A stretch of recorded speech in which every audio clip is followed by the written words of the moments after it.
Hi dear friends, welcome back to our channel.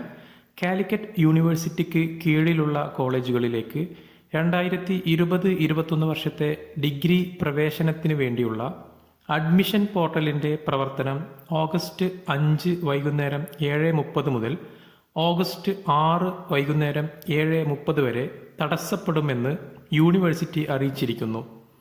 August 3 വൈകിട്ട് മുതലാണ് UG centralised അഡ്മിഷന് വേണ്ടിയുള്ള അഡ്മിഷൻ പോർട്ടലിൻ്റെ പ്രവർത്തനം തുടങ്ങിയത്. എന്നാൽ മിക്ക സമയങ്ങളിലും സെർവർ ഡൗൺ ആകുന്നത് കാരണം ഓൺലൈൻ അപേക്ഷ നൽകാൻ കഴിയുന്നില്ലെന്ന് വിദ്യാർത്ഥികൾ വ്യാപകമായി പരാതിപ്പെട്ടിരുന്നു.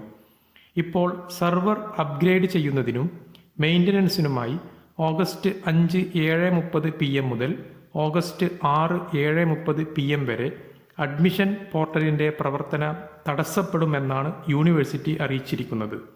ചില ലിങ്കുകൾ ഇപ്പോഴും വർക്ക് ചെയ്യുന്നുണ്ടെങ്കിലും ഓഗസ്റ്റ് 6 7:30 PM ശേഷം ഇനി അപേക്ഷിക്കുകയാണ് സുഗമമായി അപേക്ഷ നൽകാൻ നല്ലത്. ഈ പ്രധാനപ്പെട്ട വിവരം നിങ്ങളുടെ സുഹൃത്തുക്കളിലേക്ക് എത്തിക്കാനായി വീഡിയോ ഷെയർ ചെയ്യുക. വീഡിയോ ഉപകാരപ്പെട്ടു കഴിഞ്ഞാൽ ലൈക്ക് ചെയ്യുക. യൂണിവേഴ്സിറ്റിയുമായി ബന്ധപ്പെട്ട വാർത്തകൾ അറിയാനും മറ്റ് എഡ്യൂക്കേഷൻ ഇൻഫോർമേഷൻ ന്യൂസുകൾക്കുമായി ഈ ചാനൽ സബ്സ്ക്രൈബ് ചെയ്യുക.